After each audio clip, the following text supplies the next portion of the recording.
The male lead failed his SAT exam, and I was forced to be reborn again as a background character in this novel. This was already my third time taking the SATs, and he still couldn't get into the same university as the female lead. I opened my eyes and rushed over to slap him hard across the face. Choose C. The answer is C. How could you miss such an obvious correct answer? My slap made the entire classroom go silent. I held up his test paper, furious at his hopelessness. Same question, even Pavlov's dog would get it right after 4 tries. How are you still choosing B? You look like a B. You are a big fat B. As my words echoed, the brave classmates kept watching while the timid ones closed their eyes. After all, everyone knew about Ethan's reputation. Hot temper, wild behavior, he'd knock anyone down without hesitation. But nobody expected what happened next. The school bad boy, who was frowning with annoyance, suddenly had tears in his eyes. Could it be that you also? He grabbed my hand tightly. It's too hard. The SATs are too hard. Can't pass. Just can't pass. From the moment I first saw Ethan, I knew he was different. Because I hate stupidity. And he seemed especially stupid. Questions the teacher explained 3 times, he'd still get wrong. Ancient poems I could memorize in one reading, he couldn't recite after half a day. Even English listening tests that I could ace with my eyes closed, he'd turn and blank. Always acting carelessly, completely ignorant. Yet somehow, many girls in our class had crushes on him. His name was all over the school confession wall every day. He was even voted as the school heartthrob. I'm attracted to intelligence. I have zero interest in anyone stupider than me. So during 3 years of high school, I never spoke a word to him. After graduation, I became the state's top scorer as planned. Before my acceptance letter from Harvard even got warm, I opened my eyes back in the high school classroom. At first, I didn't understand what was happening. Later I discovered the truth. I was living inside a campus romance novel. The male lead was Ethan, the academically hopeless bad boy. The female lead was an excellent transfer student, a good girl, according to the original plot. After transferring, bad boy Ethan fell for her at first sight. He began pursuing her intensely. After various romantic developments, they became a couple, but because high school didn't allow dating, when the author revised the story, they changed the setting to college. This directly caused their meeting to be delayed. Originally no problem, but the issue was the male lead was academically hopeless. He couldn't even get into college. How could he meet the female lead? In the small garden behind school, Ethan sat on a bench, crying so hard he was about to blow snot bubbles. Just finished the test, back again, just finished, back again, back and forth 4 times now. It never ends. Ethan was having a breakdown. I'm just a rich kid, planning to get a high school diploma and inherit the family business. My dad already cleared out an office for me at the factory, even installed a gaming chair, but I haven't sat in it once. Hearing this, I stayed silent. Haven't you thought of any solutions? Like getting a tutor or something? Mentioning this made Ethan even angrier. How could I not think of solutions? I memorized the test answers, but they changed the questions the next year. Had my dad send me abroad, but the moment I got on the plane, I was back in the classroom. Nobody can stay young forever, but I've been 17 for 3 years now. Is this reasonable? Is it reasonable? I guessed maybe because Ethan was the protagonist, he was forced into the plot. I wanted to ask more, when suddenly a flashlight beam hit us. Who's there? It was the school security guard on patrol. Recently the administration was cracking down on early romance. Anyone caught would be announced as an example during morning assembly. Before I could react, Ethan jumped up like a rabbit. I'm the bad student. I'm leaving first. He ran off immediately, leaving me only his shadow. With this kind of character, how did he become the male lead? That night after evening study hall, I received a friend request. Avatar, a dog. Username, an old dog. Message, I'm Ethan, please accept. Really so annoying. After accepting, messages came immediately. Top scorer, what are you doing? Honestly, if I didn't want to loop senior year again, I really wouldn't want to deal with him. Studying, an old dog, cat ate a big whale. An old dog, 3-time state champion and you're still studying? I didn't want to answer such idiotic questions. He continued asking, didn't get caught by that old administration guy tonight, right? No, good thing I ran fast. Otherwise even jumping in the Yellow River couldn't clear my name. He seemed quite proud. I was too lazy to remind him that even if the dean saw us together, he'd only assume I was being bullied by him, never suspect we were dating. After all, someone like me who could bring honor to the school was always treasured by teachers, a key protected target. Probably tired of typing, he called for a video chat. I hesitated for a moment, then pressed the green button. Immediately, a magnified handsome face appeared in front of me. I glanced expressionlessly, then returned my attention to my practice test. Need something? I just carefully reviewed this whole situation and made a major discovery. I raised an eyebrow, listening to him continue. Is it possible we keep looping senior year because of you? He presented his reasoning. According to classic campus romance novel patterns, the female lead is always the top student, possibly even valedictorian level, but for 3 consecutive years, you've been valedictorian. Hasn't she failed to meet her KPIs too? What if next test, you let someone else be first and see if we can escape? Absolutely impossible. I'd rather die fighting in the senior year battlefield than give up my rightful position. So I replied sarcastically, why don't you and the female lead just go to trade school together? Dating is the same anywhere. Why must it be at an Ivy League? That makes so much sense. He actually started seriously considering it. I rolled my eyes and hung up on Ethan. I have to admit, when I learned I was just a nameless background character, I turned dark. I couldn't accept that someone like me, always excellent, outstanding in everything, first in every subject, wasn't the female lead. Of course, later when I realized the male lead was Ethan, I felt better, since he didn't deserve me anyway, but my first place, nobody could take away. Actually, about who the female lead was, I had a hidden suspicion. Ethan was just academically hopeless. He never paid attention to test rankings, but I was different. I always closely monitored the gap between me and second place. I clearly remembered the first test. I dominated with a 30-point lead over second place. The second time, this gap narrowed to 20 points. The third time was even scarier, only 13 points between us. So I remembered that girl's name, Sarah Mitchell from Central High. Could she really be the female lead?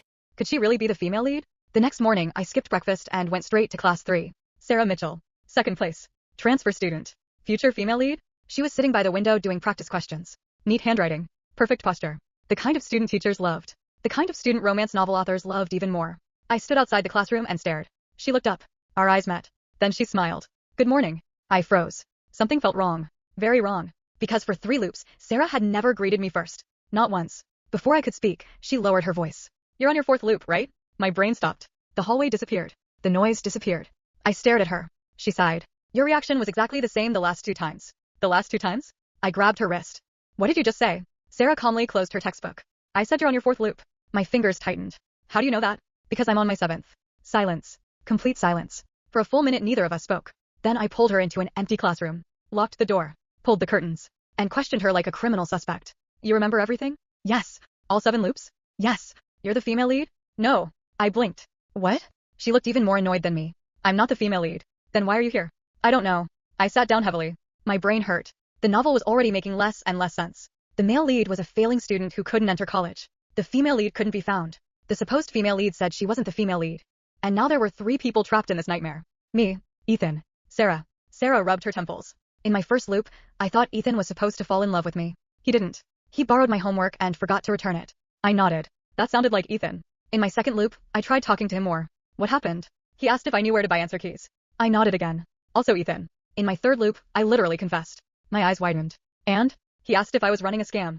I buried my face in my hands. That sounded exactly like Ethan. Sarah looked exhausted. After 7 loops, I've reached a conclusion. What? Ethan isn't interested in romance. I looked at her. She looked at me. Then we both spoke at the same time. He just wants to graduate. For the first time in 4 loops, I felt hope. Maybe the problem wasn't romance. Maybe everyone had been wrong. Maybe Ethan's university acceptance wasn't the goal. Maybe we were trapped for another reason. At lunch, Sarah and I found Ethan sleeping behind the gym. When he saw us together, he almost fell off the bench. Why are the 2 smartest girls in school standing over me? Sarah got straight to the point. Do you have any dreams? Ethan thought. Owning a gaming room. No. Aspirations. Sleeping until noon. No. Life goals. He thought again. Then answered seriously. Graduating. Sarah and I exchanged looks. Interesting. Very interesting. Anything else? Ethan shook his head. Nope. That night, the 3 of us met online. For hours we analyzed every loop. Every difference. Every change. Every failure. Then Sarah suddenly froze. Wait. What?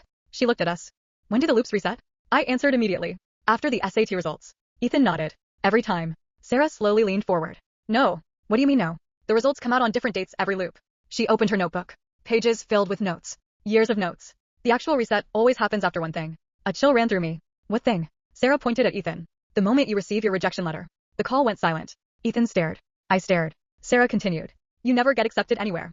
You never move forward. And the world resets immediately afterward. Ethan swallowed. So. Sarah nodded. So maybe the problem isn't meeting the female lead. Her eyes narrowed. Maybe the problem is that the protagonist refuses to grow up. For the first time since I met him, Ethan didn't joke. Didn't complain. Didn't make excuses. He just sat there quietly. Then he asked a question none of us expected. If I get into college, will this finally end? Nobody answered. Because nobody knew. The next day, Ethan showed up to school 30 minutes early. I almost thought I was hallucinating. The security guard almost thought he was hallucinating. Even Ethan looked confused. What am I supposed to do now? I shoved a stack of practice papers into his arms. Study. His face immediately darkened.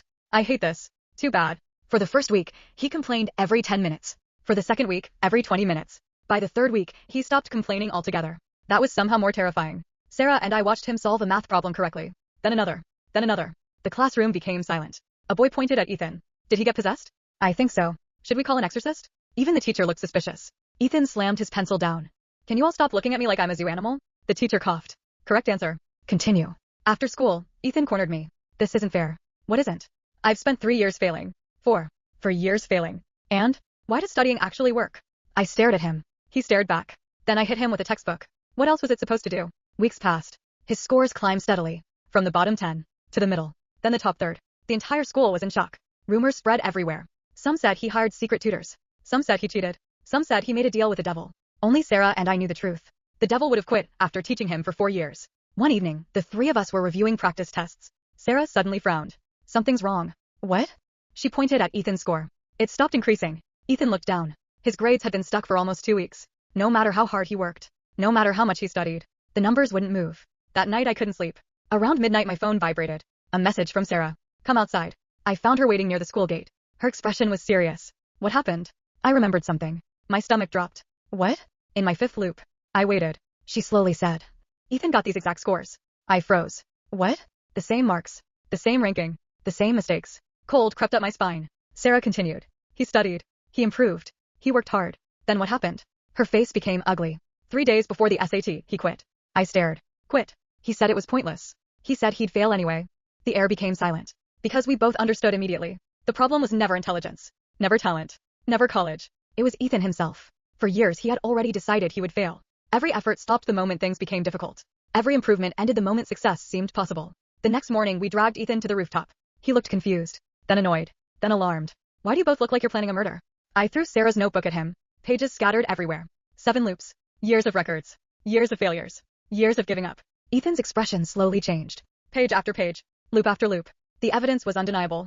Finally he reached the last page. His hands trembled. All of these. Were you. You quit every time. Silence. The wind blew across the rooftop.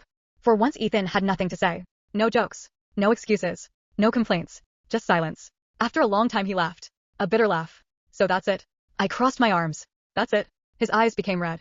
I thought I was trapped because I was stupid. Nobody spoke. He looked down at the notebook. I wasn't trapped because I couldn't pass. His voice cracked. I was trapped because I never truly tried. For the first time in 4 years. Ethan cried. Not from frustration. Not from anger. Not from fear. But because he finally understood. And that realization hurt more than every failed SAT combined. Ethan cried for a long time. Neither Sarah nor I interrupted him. Some things had to be faced alone. When he finally wiped his eyes, he looked exhausted. But different. Like someone had put down a burden he'd been carrying for years. The next morning, he arrived before me. The morning after that, he was already studying when I got there. A week later, he stopped asking for shortcuts. Stopped asking for answer keys. Stopped asking what questions would appear. Instead, he started asking things like, why does this formula work? Can you explain this step again? How do I solve this without memorizing it?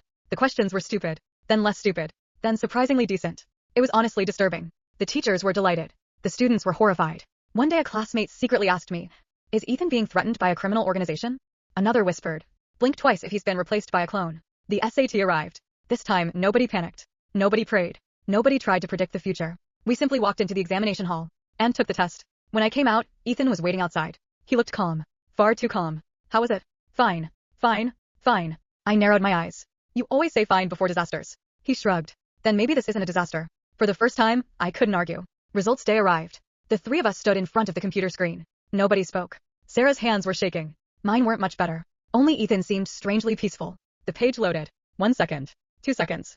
3. Then the scores appeared. Silence. Absolute silence. Sarah's eyes widened. I checked again. Then again. Then a third time. Because surely I was reading it wrong. Ethan had passed. Not barely. Not by luck. Passed. Comfortably. The room remained silent. Then Ethan laughed. A small laugh. Then a bigger one. Then he started crying and laughing at the same time. I passed. Nobody answered. I actually passed. Still nobody answered. His smile slowly faded. Then why aren't you celebrating? Sarah looked at me. I looked at Sarah. Because nothing had happened. The world hadn't disappeared. The loop hadn't ended. We were still here. Ethan slowly stopped smiling. Oh. The room became quiet again. The clock continued ticking. The sun continued shining. Reality continued existing. Nothing changed. That night, none of us slept. The next morning, we woke up. Still alive. Still in the same world. Still trapped. For the first time in years, Ethan looked truly afraid. If passing wasn't enough. His voice was barely audible. Then what are we missing? Nobody had an answer. Days passed. University acceptance letters arrived. Mine came first. Then Sarah's. Then Ethan's. He got into a respectable university. Not Harvard. Not an Ivy League. But a good school. A real school. One he earned himself. The moment he opened the letter, we all held our breath. Waiting. Watching. Expecting the reset. Nothing happened. Ethan looked ready to scream. I got into college. Nothing. I passed. Nothing. I grew as a person. Nothing. Still nothing. 3 days later, a black luxury car stopped outside the school. A woman stepped out. Elegant. Beautiful. Cold. The moment I saw her, my entire body froze. Not because I knew her. Because I didn't. Yet somehow. I knew exactly who she was. Sarah froze too. Ethan looked confused. The woman removed her sunglasses. Then her eyes landed on Ethan. And she smiled. At that exact moment, the sky darkened. The wind stopped. The world itself seemed to hold its breath. Sarah whispered. No way. I felt my stomach drop. Because after 4 loops, after 7 loops, after years of searching, we had finally found her. The real female lead. The woman walked toward us. Each step felt wrong. Not threatening. Not dangerous. Just wrong. Like a character entering a story several chapters too late. Ethan looked between us. Why do you both look like you've seen a ghost? Neither of us answered. The woman stopped in front of him. Then smiled. Hello, Ethan. Ethan pointed at himself. Me? Yes. Do I know you? No. Then how do you know me? The woman was silent for a moment. Then she sighed. That's difficult to explain. My heart sank. Because I already knew. She remembered. She remembered everything. The woman turned toward me and Sarah. I was wondering when I'd finally find you too. Sarah's face went pale. How many? The woman blinked, then smiled helplessly. 9. Sarah nearly dropped her bag. I felt my scalp go numb. 9 loops. 9. We thought Sarah's 7 was horrifying. This woman had lived through 9. Ethan looked completely lost. Can somebody explain what's happening? The woman looked at him.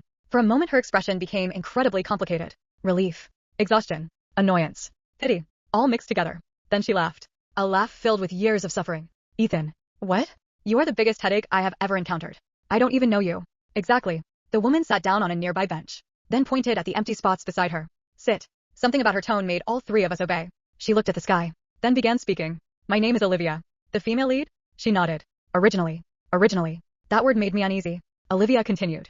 In the first loop, I transferred here. Ethan fell in love. Ethan immediately raised a hand. I object. You confessed 3 days after meeting me. Oh. You wrote a 12-page love letter. Oh. You signed it with a wolf emoji. Sarah buried her face in her hands. I wanted to laugh. Olivia continued mercilessly. You followed me around school. You challenged people who talked to me. You got suspended twice. Ethan looked like he wanted the ground to swallow him. Please stop. No. Then her expression darkened. Because after all that, you failed the SAT. Ethan winced. The loop restarted. The 4 of us became quiet. I thought it was because you didn't get into college. Olivia said. So in the second loop, I tutored you. The third loop too. The fourth loop. The fifth. The sixth. Her voice became increasingly flat. Do you know how many times I've taught you the same math chapter? Nobody answered. Do you know how many times I've explained quadratic equations? Nobody answered. Do you know how many times you forgot them? Ethan looked away. Olivia smiled. The smile of someone who had suffered greatly. A lot. I suddenly felt sorry for her. Sarah looked sympathetic too. Only Ethan looked guilty. Then Olivia said something that shocked all of us. The loop was never about college. Everyone froze. What? Olivia looked directly at Ethan. The answer appeared during loop 8. My pulse quickened. What answer? Olivia slowly opened her bag. Inside was a thick notebook. Much thicker than Sarah's. Years upon years of notes. She flipped to a marked page, then handed it over. I looked down. At the top of the page were 4 words. Main character completion conditions. My heart skipped a beat. Below it were dozens of observations. Dozens of failed experiments. Dozens of theories. Only one sentence was circled. Repeated over and over. The final conclusion. I read it aloud. The protagonist must choose his own future. Silence. Ethan frowned. What does that mean? Olivia laughed. Exactly what it says. You spent every loop doing what others wanted. She started counting on her fingers. Your father wanted you to inherit the family business. You agreed. The teachers wanted you to pass. You studied. I wanted you in college. You applied. Sarah wanted him to graduate. I wanted him to stop being an idiot. Everyone had pushed him somewhere. Everyone except Ethan himself. Olivia leaned forward. Ethan. For 9 loops. You never once answered a simple question. He blinked. What question? She looked him directly in the eye. What do you actually want? For the first time all afternoon, Ethan had no answer. Not because he didn't want to speak, but because he genuinely didn't know. And somehow, that frightened him more than every SAT failure combined. Ethan didn't answer. Not that day. Not the next day either. For the first time since I'd known him, he became quiet.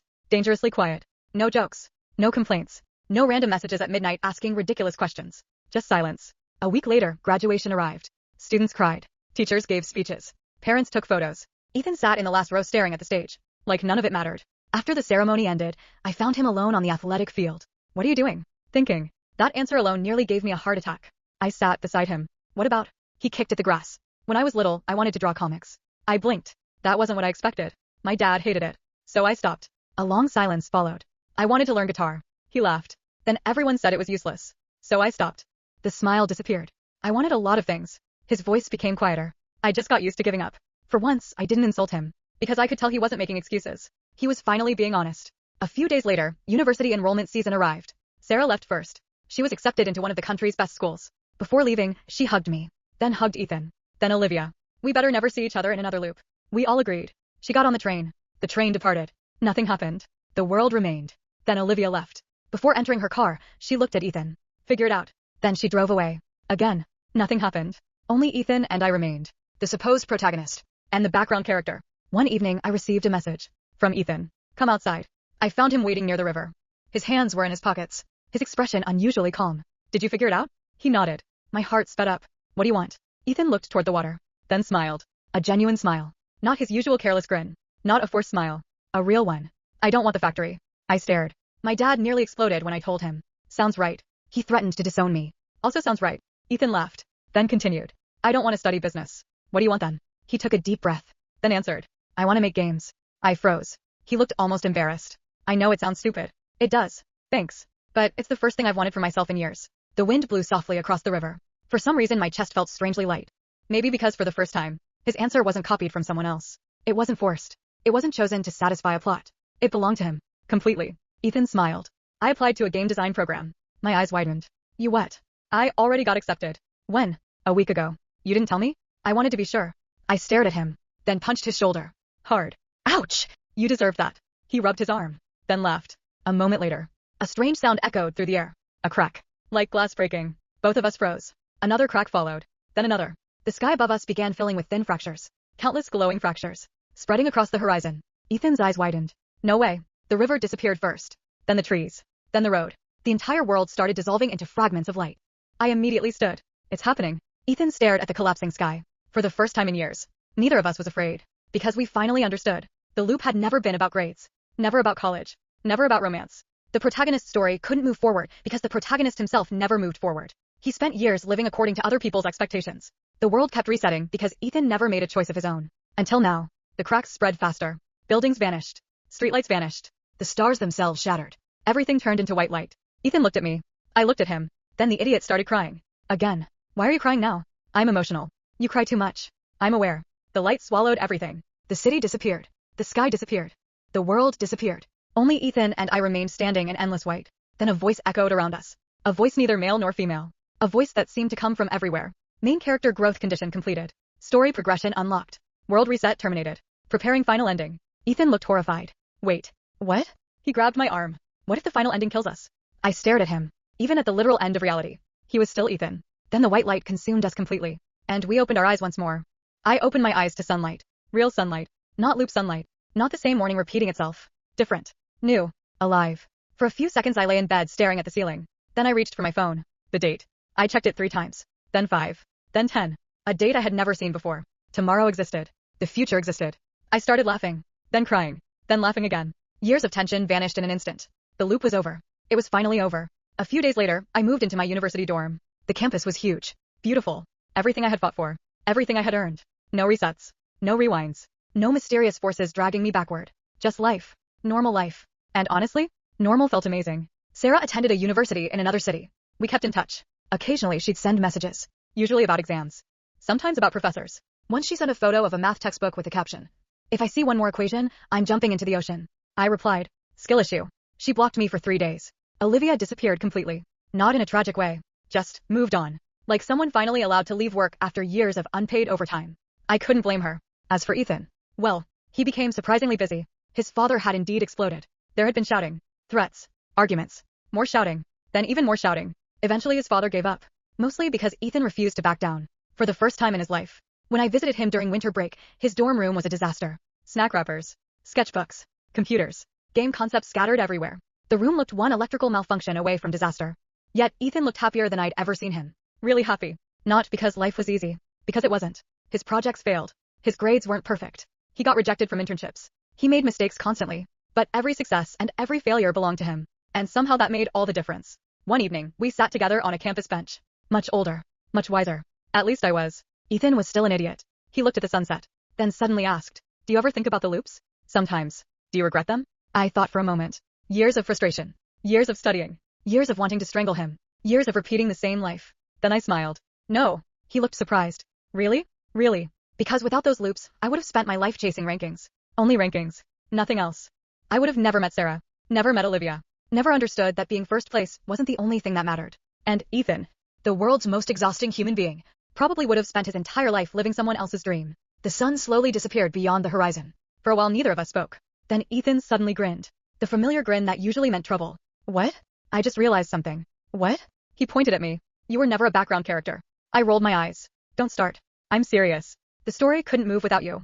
I opened my mouth to argue. Then stopped. Because for once, the idiot had a point. Maybe I wasn't the female lead. Maybe I wasn't the protagonist. Maybe I wasn't even important to the original plot.